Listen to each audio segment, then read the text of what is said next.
announce themselves, or that's on tonight? Peter. Peter okay. Sharpie. Anybody else? Dennis. Dennis, okay. Hey, Doug, you do have Goss's wilt down there. Yes, I know. It's showing up prevalent all over the place. Yeah, it's all across, well, at least northeastern South Dakota. I haven't really been to central and southern South Dakota. I'm not sure what it's like down there, but it's across North Dakota from what I've heard. It's across Minnesota. Yeah. In fact, what I noticed, Dennis, is I was up north for almost a week working on the father-in-law's house. When I came back down, I could see it big time. It almost looks like the corn has got what small grain would have as a rust. It almost looks like the corn has got that effect, and it's Goss's wilt shutting it down.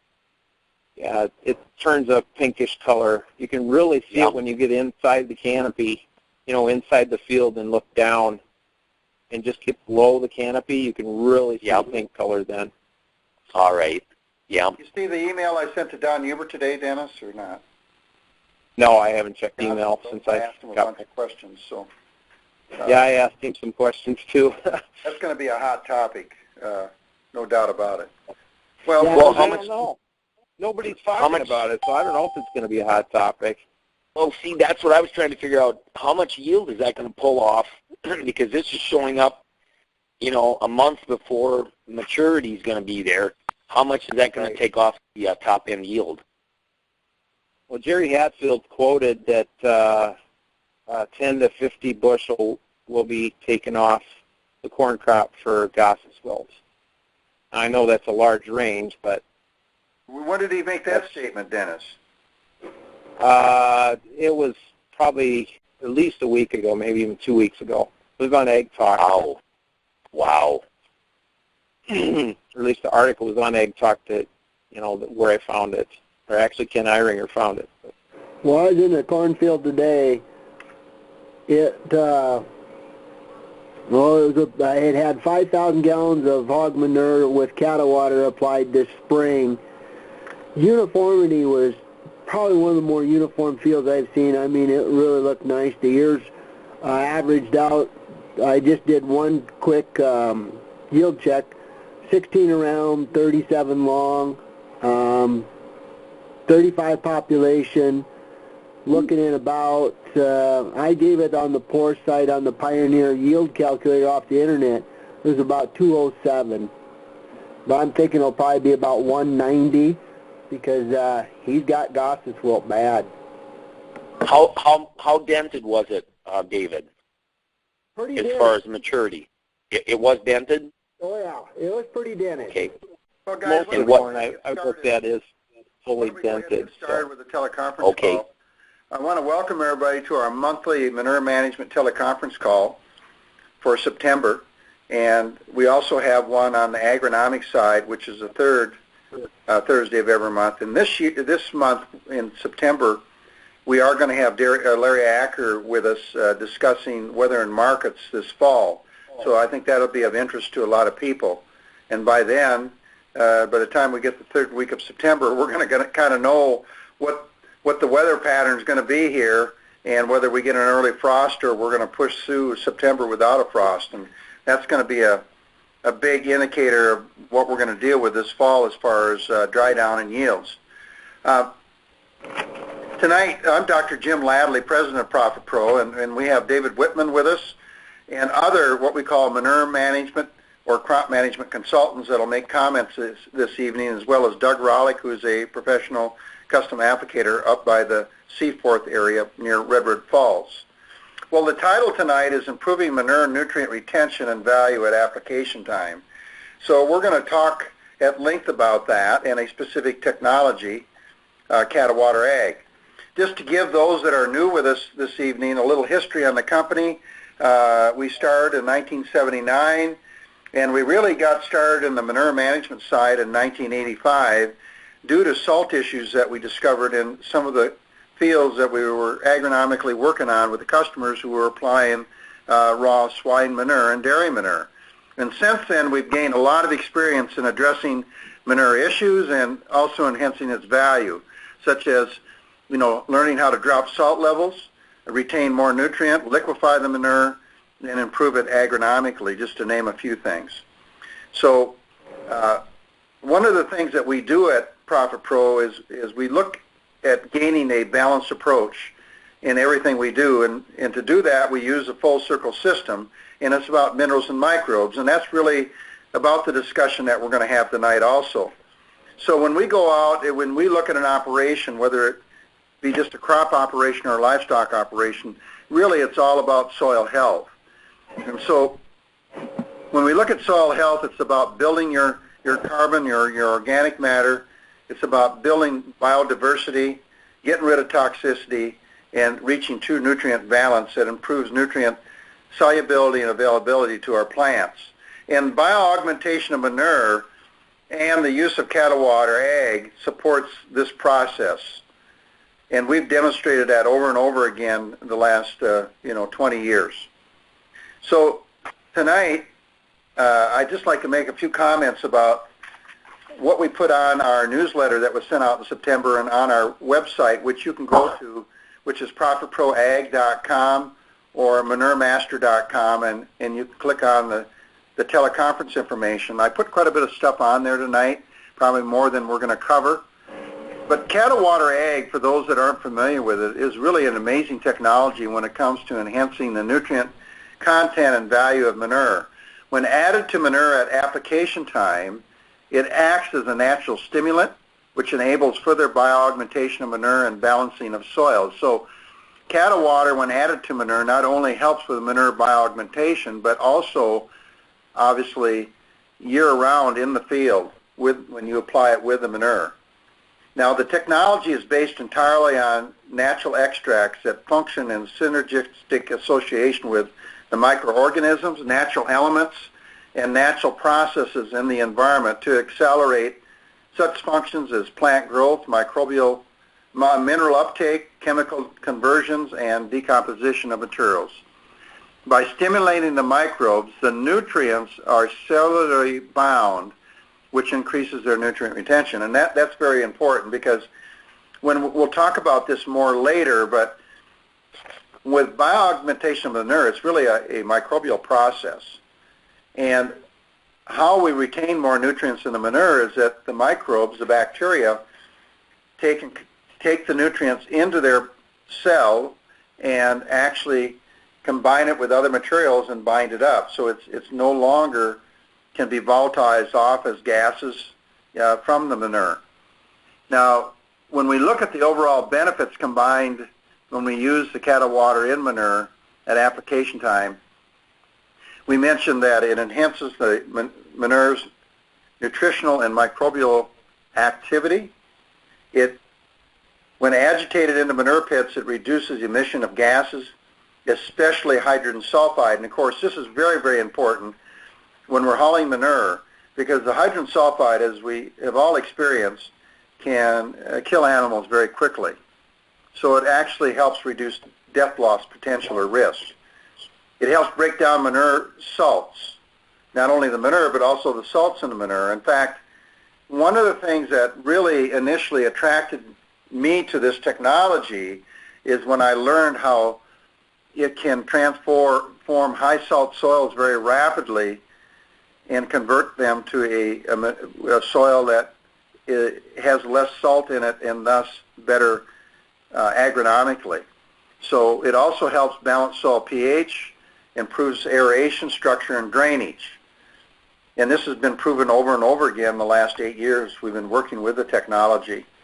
It helps buffer the negative side effects of pesticides in the manure and in soil, including glyphosate. And of course, we know that glyphosate has been documented to be in manure, and we also know that it builds up in soil. So by using the Catawater AG, either as a broadcast application or in with starter or in with a manure, we know that it helps break down those residues, and this has been documented.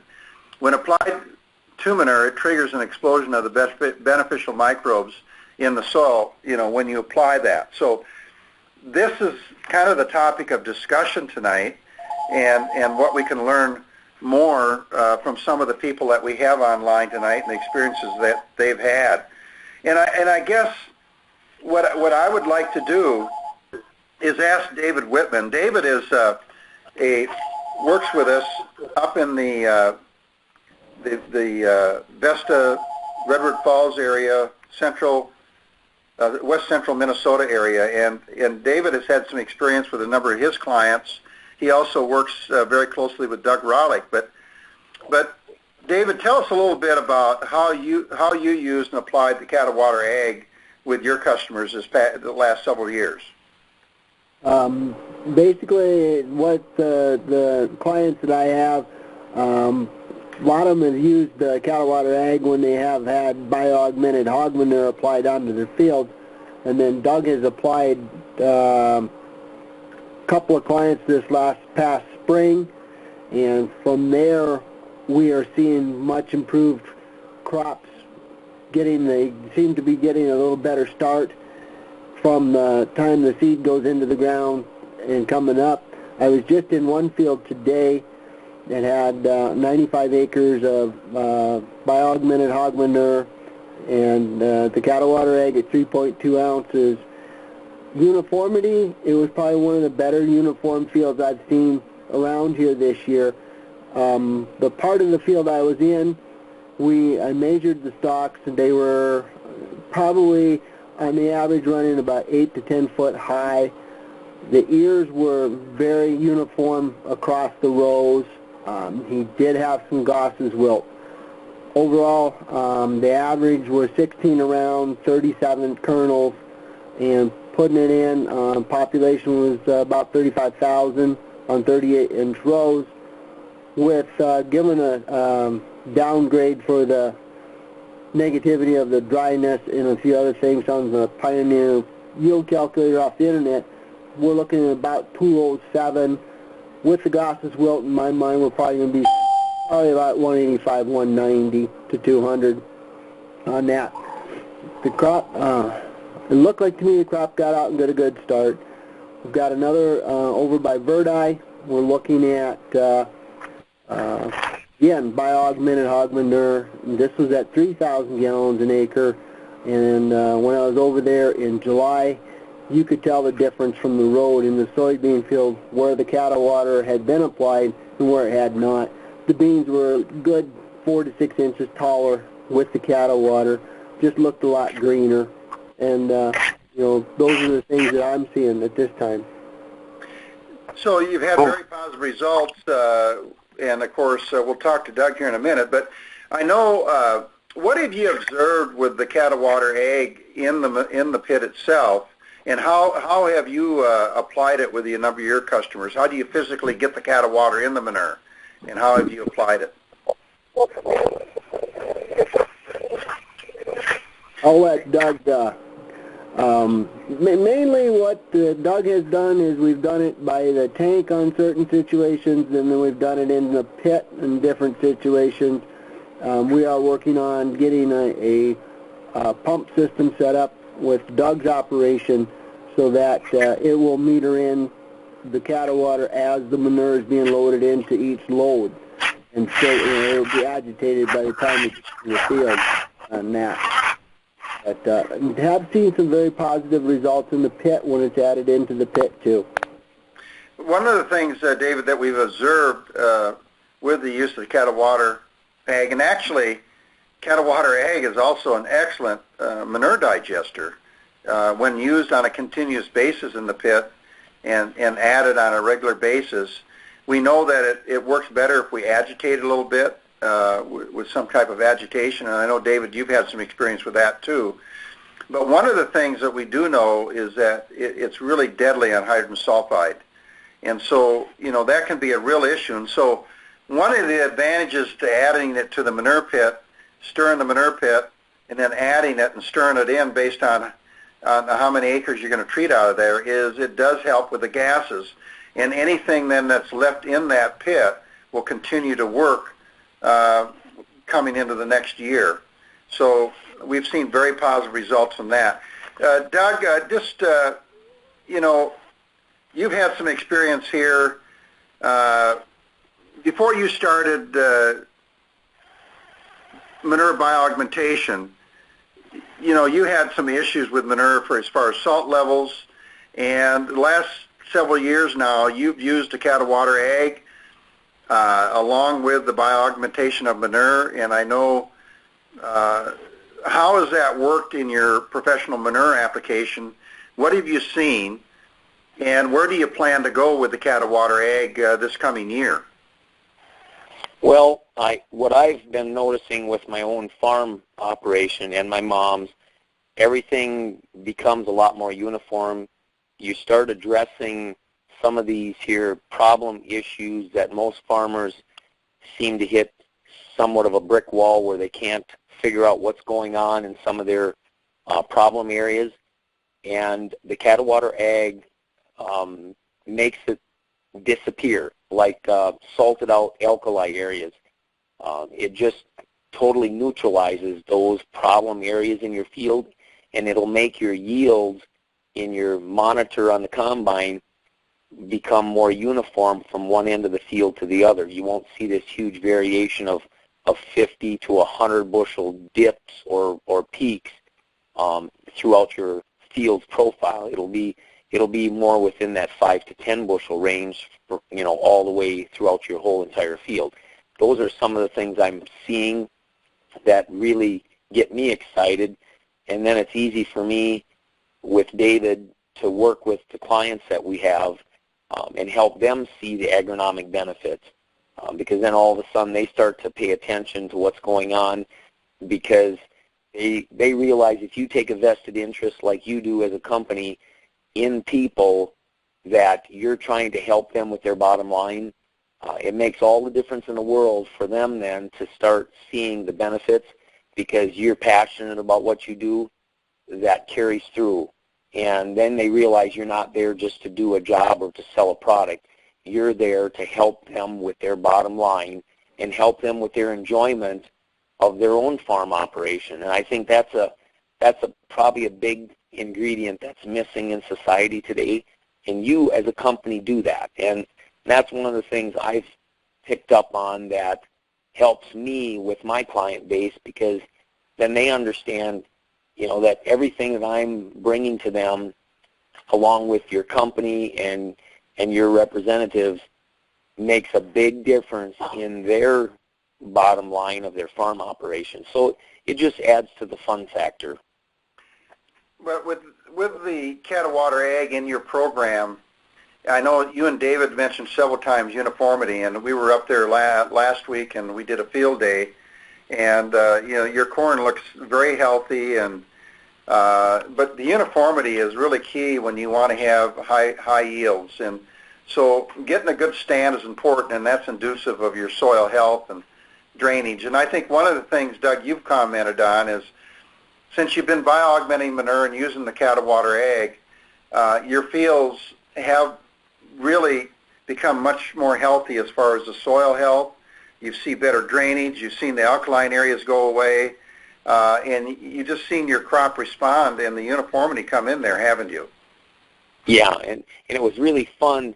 I got a chance to put that bulker on here, and I had done a split application where I did some 1 week, then I waited 1 week, did the other half, and it was exciting for my brother and I, because I had him drive the sprayer, because I wanted to just monitor crop.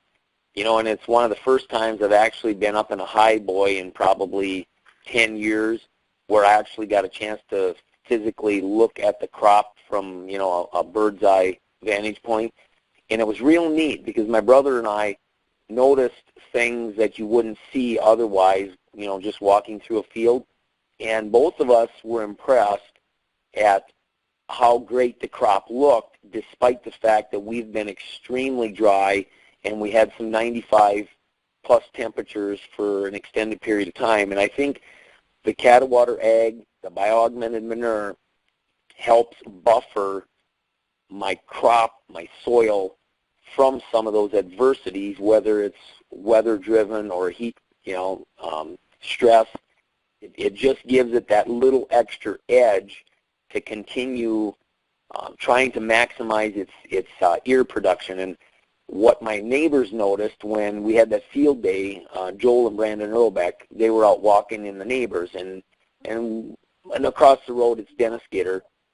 What we found was his ears had about a 1 to 2 inch tip back, and they were kind of surprised because his was on soybean soil, from last year. Mine was corn on corn for the 5th year now. What surprised them was my ears were filled all the way to the tip. They knew Dennis planted about 32 thousandths. I've been putting it in about 36. And corn on corn, they were impressed that my ears were filled all the way to the tip. But I think that's partly, attributed to that Catawater AG being in that manure, along with the bioaugmenting of the manure, because now I'm not creating negative aspects in my field where my crop residue is absorbing some of my manure to try and break down, the residue. My manure is going to work immediately to help decompose my mat of corn stalks out there instead of having to work at digesting that manure in the field, then work on the corn stalks. So by the time I came to work that field, it was right after Thanksgiving. I applied the soft rock phos. I did not have a chopping head. I did not prior disc it.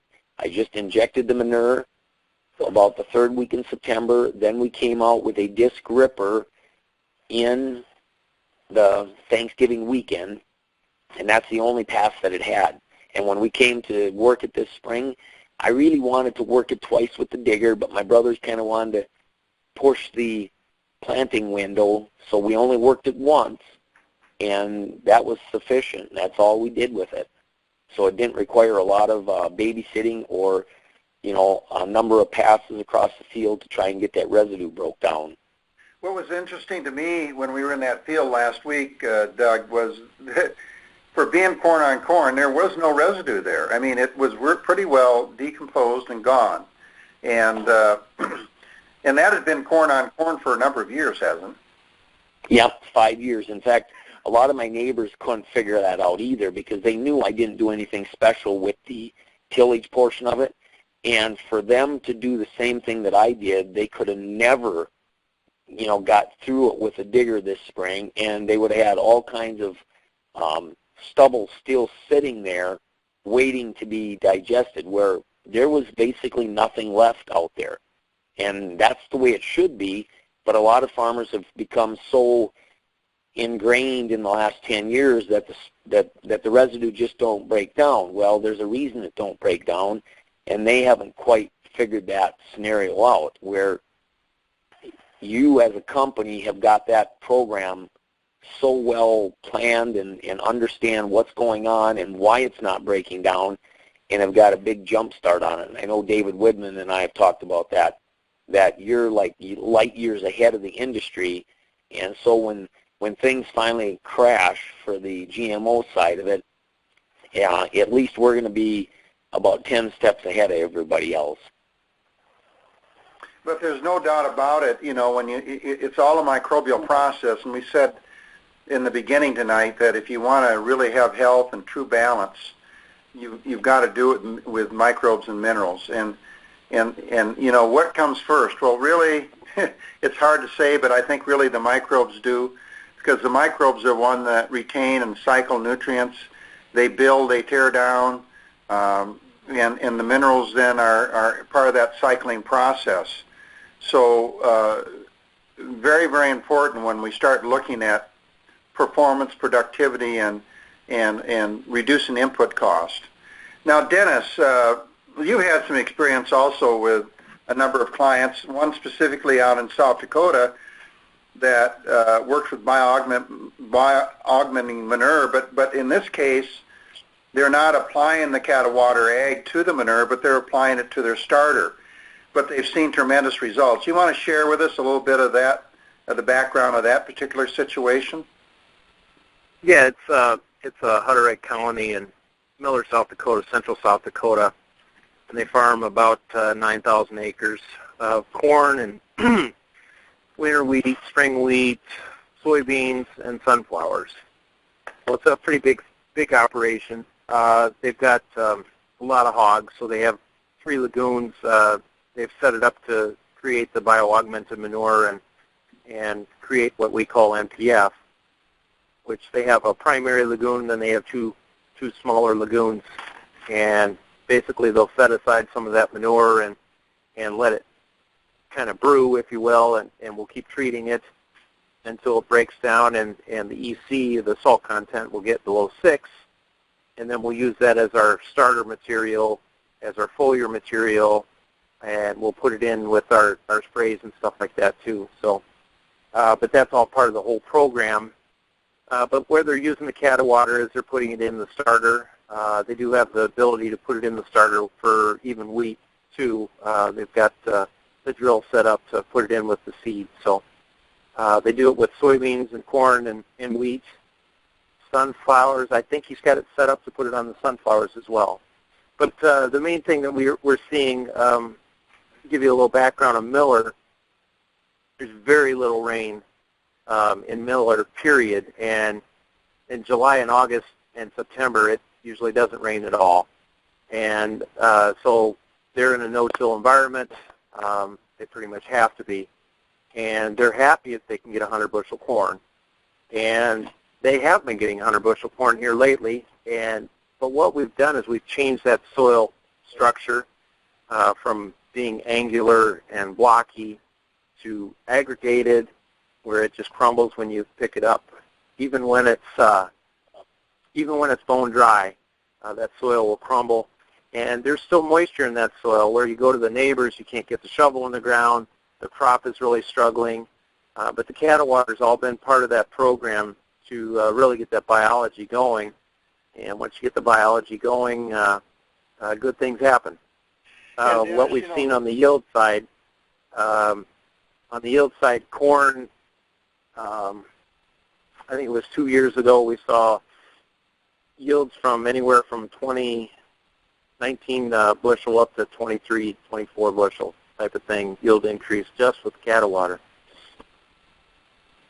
And those soils out there too are really prone to salts and sodium issues, and we've seen tremendous reduction in that in those issues in those fields because of the use of the Catawater AG that really works on those type of issues. Yeah, it's amazing. Now we were out there last year in September, pretty close to this time, and I remember being there because what struck me was you pull up to the field where they had used the Catawater AG for 2 years, and the beans were waist high, and they were uniform across the top and green from top to bottom, and the roots were healthy, and they did get some hail in that field. But in Miller, South Dakota, I think they yielded 35 bushel, and I think they received somewhere around 16 bushel in hail damage. So that field went, above 50 bushel an acre. In Miller, South Dakota last year, which we all know was under dry conditions, and David and Dennis said it right too.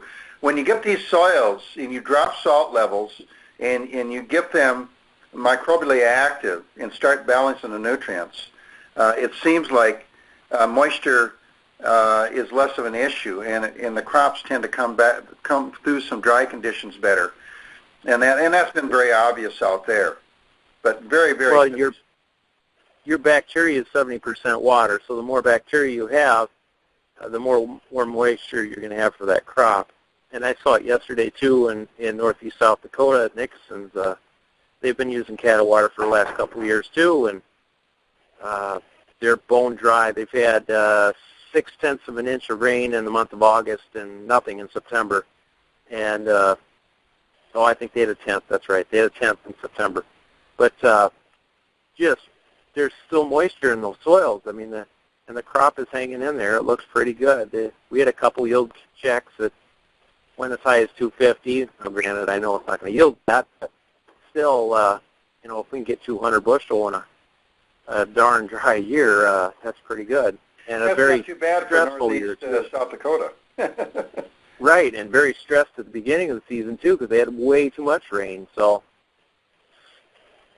yeah, So the field observations that we've had with this technology over the last 8 years, we have a grower down in Algona, Iowa, the coal ash operation. They run about 10,000 acres corn, soybeans. They have 8 sites with multi-billings hogs that we do our manure treatment service with them.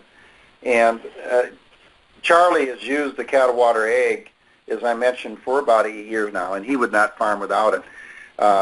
It's a very important part of his operation, and he said this year the Pioneer dealer couldn't believe when they walked in the field he could dig down 1.5 feet with just his shoe.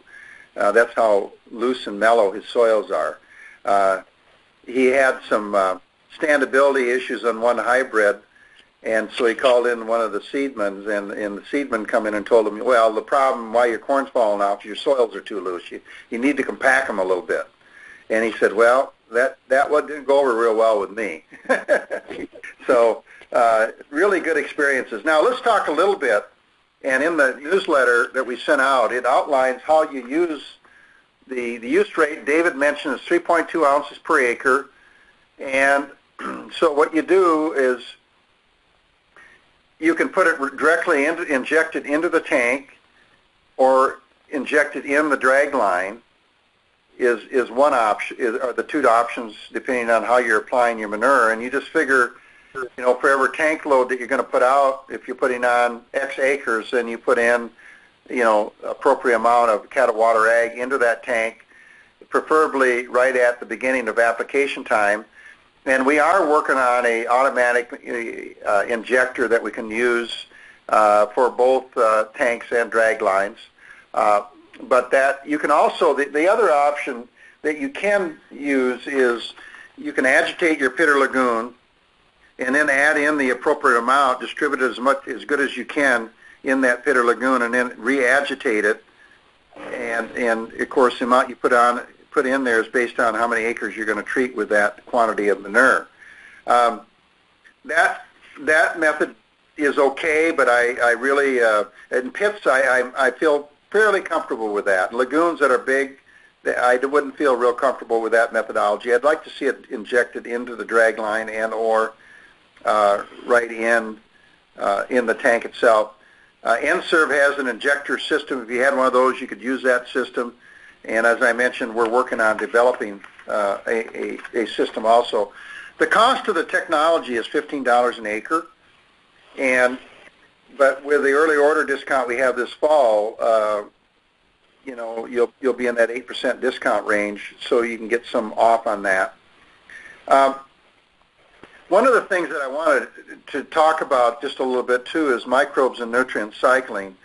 It's really the microbes that put things together and build and tear things back down again and cycle. And of course, nutrients and energy is part of that whole process.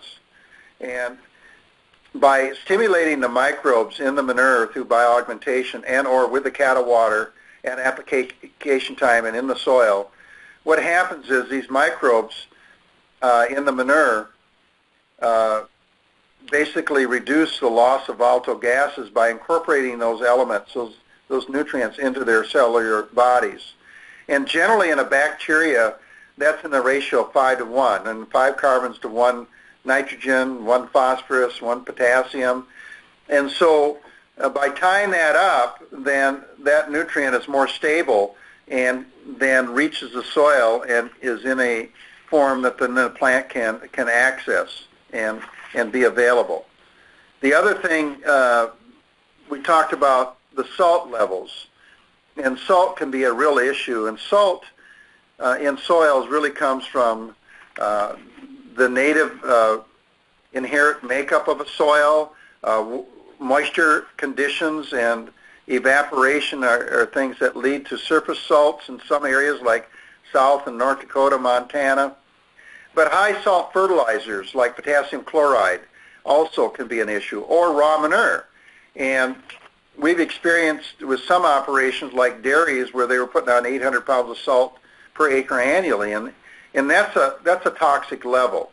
So one of the benefits, again, of bioaugmenting manure is dropping salt levels in the manure. And what happens is the microbes take the salt ions and they incorporate those into other compounds and tie them up. So they're not able then to get back together the positive and negative, the sodium and the chlorine as an example, in form of salt.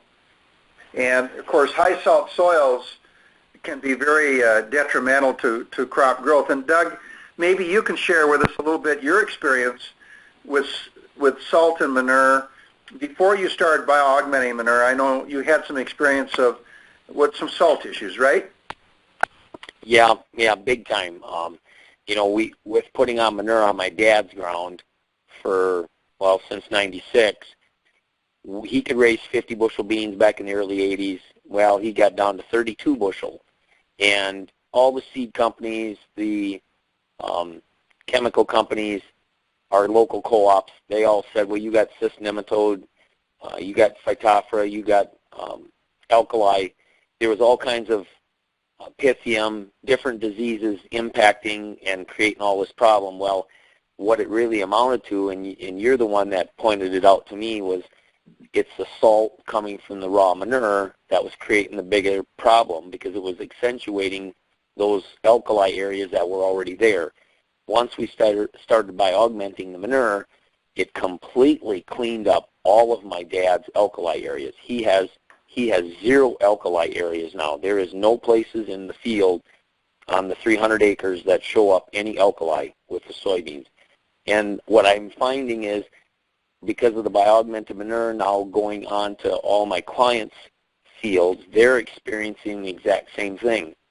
Some of them had gotten to the point where they'd given up trying to raise soybeans because it was easier to raise corn, and they were having all these issues with raising soybeans because of the yield plummeting.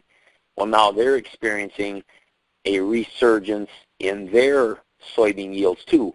We took my dad's from a low of 32 to 36 the next year, to 46 the following year, and then when Dad passed away, we averaged 58 bushel an acre soybeans. My Uncle Paul came and helped us combine for nostalgic reasons, and he says, man, would your dad ever be proud? He says, he could always beat me in a corn yield, but he could never beat me in soybeans. Well, that year he smoked Uncle Paul, and that's what we're finding with neutralizing all these alkali areas, as Dennis pointed out in the South Dakota, North Dakota region.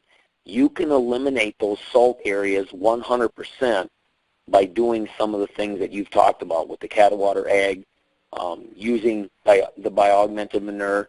And just because it's manure doesn't mean it has to add extra salt to that profile.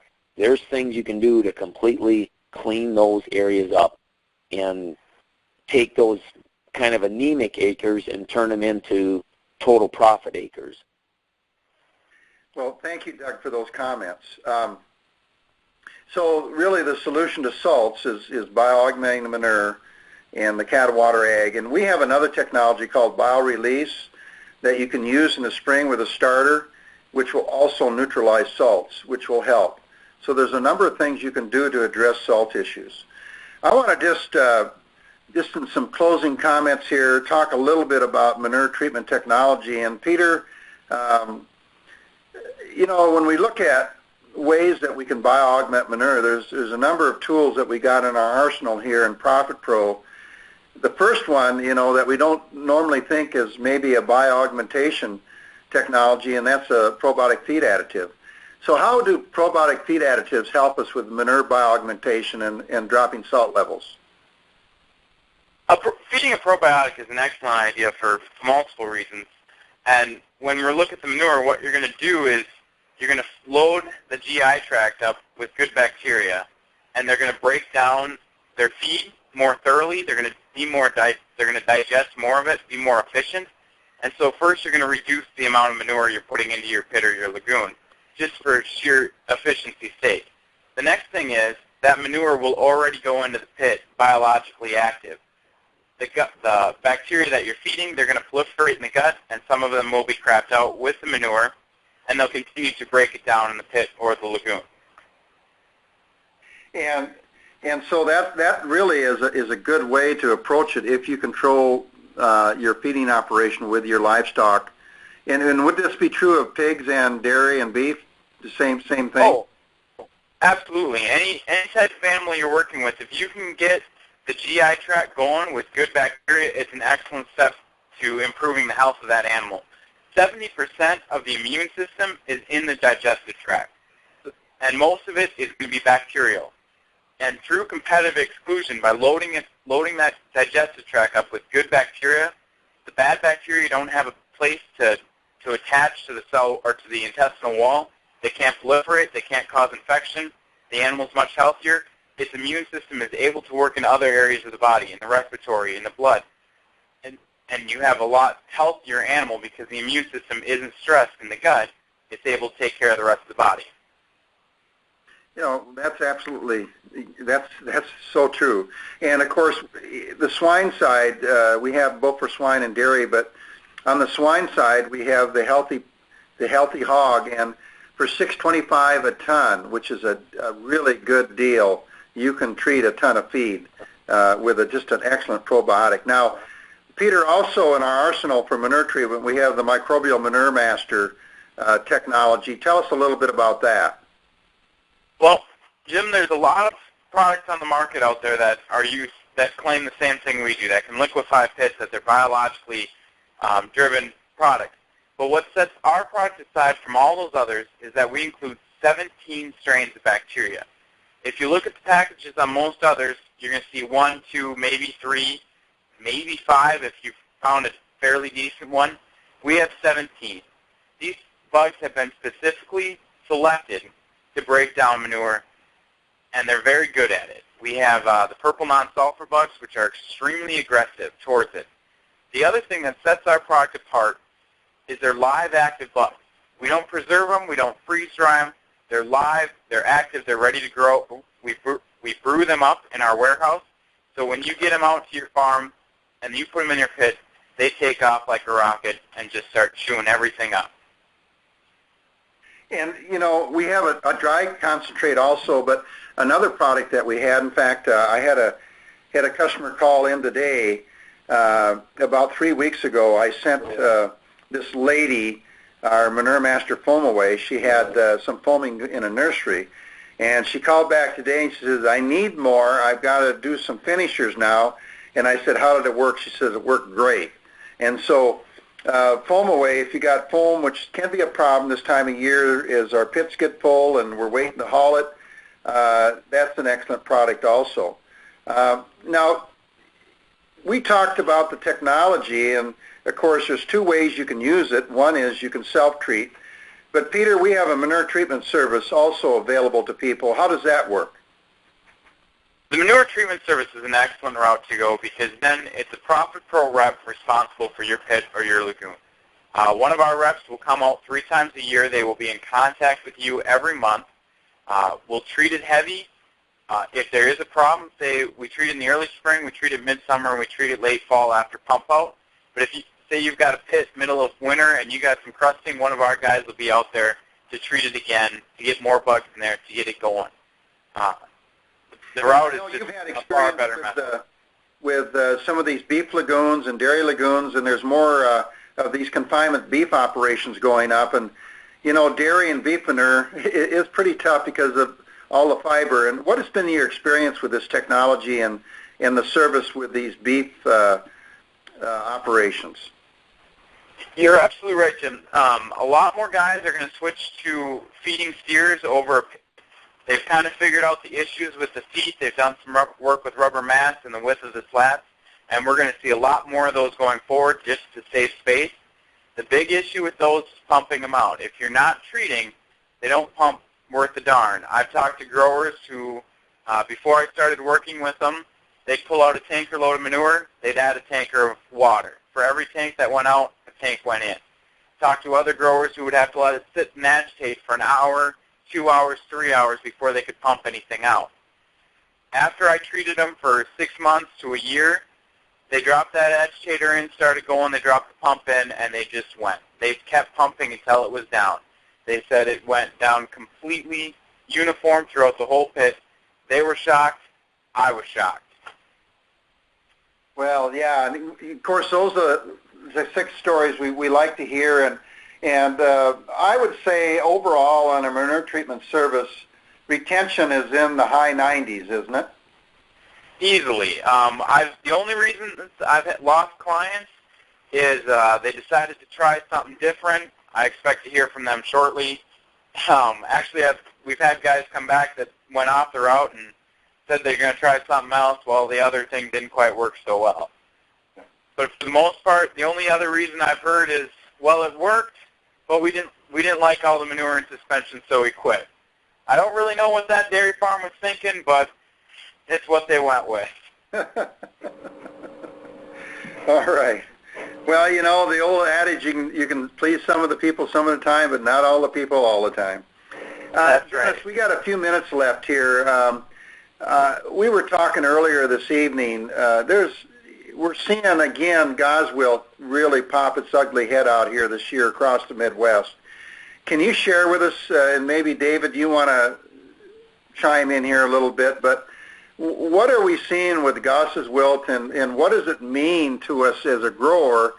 I guess if I'm a grower, tell me if I want to go out tomorrow and look at my corn and see if I've got Goss's wilt, what do I look for? What does it mean to me in the field? What does it mean to yield, and what does it mean for storage? Well, the first thing you look for when you can just drive by a lot of the fields and see it.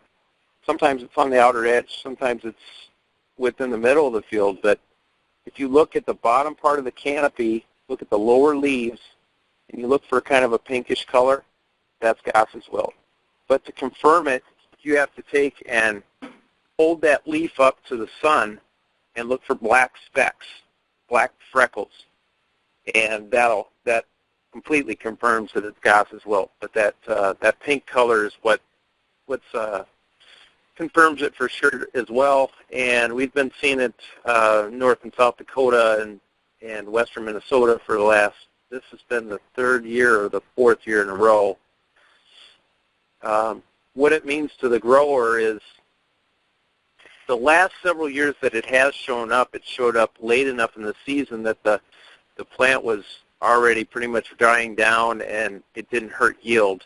But what it can hurt is test weight even in the bin, and the only way to really prevent that is to put the corn in the bin at 13% or less, so that the Goss's wilt can't keep working on that test weight and reduce it in the bin. It can also, and we're going to find out this year, you know, how bad is it going to be? Is it going to shut the plant completely down? And if it does, and this corn isn't far enough along and it hasn't dried down, how much is it going to hurt yield? It's going to hurt test weight for sure, I think, and it's going to probably leave us with wet corn is what I'm concerned about. Dennis, we know that storage can be a real issue when you have an infestation of goswilt, and you can actually, as you indicated, have the grain go out of condition or lose test weight. Do you have any indication, or have you any experience with the GMO fields, the Roundup Ready fields being worse than conventional fields? What's your thought on that? Well, the only ones I've seen, like, comparing GMO fields versus non-GMO fields would be like up by Ken Ehringer, and I haven't seen them personally just by what he's saying. He said that his fields don't look quite as bad as the neighbors, but he still has it, and his are non-GMO. But the thing is they used a while ago, they used the Goss's wilt, the Clavibacter, as a vector to get that into the germplasm, to insert genes or traits into the germplasm. And so that expression is in all the grain now. Now, theoretically, it shouldn't be in the conventional lines, but if your neighbor has Goss's wilt and all the neighbors around you have, you know, Roundup Ready fields and traded fields, and they have Goss's wilt, sure enough, you're going to get it too, because it moves with wind, it moves with soil. It likes to overwinter in residue that hasn't broken down. So it's just up here at least. I also heard that it can possibly be carried right in seed also. Yeah, it can be, and you know, if is it in the production line? That's what I would suspect as well. You know, when they're raising the actual production seed corn, you know, is that getting GOS as well? Because I'm sure they're spraying Roundup on it. That's what I would suspect. And so by breaking your residue down and getting that completely recycled, that is one control method. And of course, just having a healthy, nutrient-dense soil that the plant can be healthy is going to go a long way too. And I'm sure there's some varietal differences there that need to be looked at. But I think this is something that all of us that raise corn in the Midwest have to become more cognizant of, because it seems, Dennis, that it is growing each year, isn't it, in areas affected? Oh, absolutely. Last year it was in Manitoba. This year it's also in Manitoba, and I heard that it spread into Ontario. There's been some reports that it's in Ontario now, so it's pretty much all across the Corn Belt. You know, it's worse in the stressed areas is what I'm seeing this year, and we've been extremely dry. Usually you need some type of moisture to trigger it, and the only thing I can think of is, since we haven't really had any rain, is extreme fog, I think, triggered it this year, because we had some extremely foggy mornings, and it lasted midway into the afternoon before it burned off. Yeah. David, I know you've seen some stuff up around Redwood Falls with your clients also, haven't you? Yeah, been in, I was over, I got one over by Buffalo Lake, and over there, he plants Pioneer in DeKalb. The Pioneer variety seemed to be the one that had the Gossis wilt a little more than the DeKalb, but also the GMO had it more than they plant conventional corn for silage, and the field that was planted for silage was affected, but not nearly as bad as the GMO stuff on that. And like I said, I was over by Tracy, Balloton area today. I was in a field over there. It was bad. And looking at the soil, he had the residue from the probably last 2 years was still underground and hadn't all the way broken down. And so I think that's probably part of the deal, is he just, the biology in that field is a little weak at this point, but we can get that fixed too. Well, I guess I would ask David, if I'm a grower and I'm concerned about Gauss wilt, and I've been having a residue problem, I want to get more of that broken down before planting time next year. What are my options that I can? Is there anything I can do this fall to hasten the cycling of that, breaking that down and cycling that, and getting rid of the disease haven and the residue? What might be some things I should consider? Oh, there's a couple of things that we can do this fall for sure. One is called our Biomineral 75 digester. It goes on at 15 gallons an acre. You spray it on the crop residue, and then within 24 hours get it worked into the ground. It is our Biomineral 75 trace mineral package plus the fungi. And then once that gets into the soil, then they go to work over the winter and break that crop residue down. Also, we can come with, as a supplemental package to that, put on a quart to half a gallon of the bio-release. That will also stimulate your soil biology to get that motivated and active again to get the crop residue broke down. If push comes to shove here, and if nothing else, you can at least get the bio-release on there to half a gallon an acre.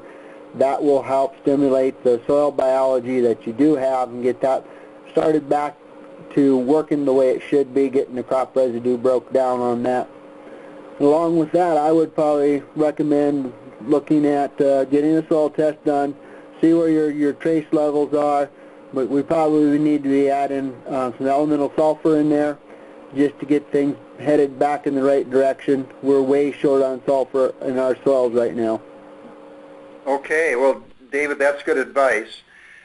It's time to close out tonight, and I want to thank everybody that was with us tonight. If you have additional questions, don't hesitate to email us or call us. Go to our website, ProfitProAg.com or ManureMaster.com.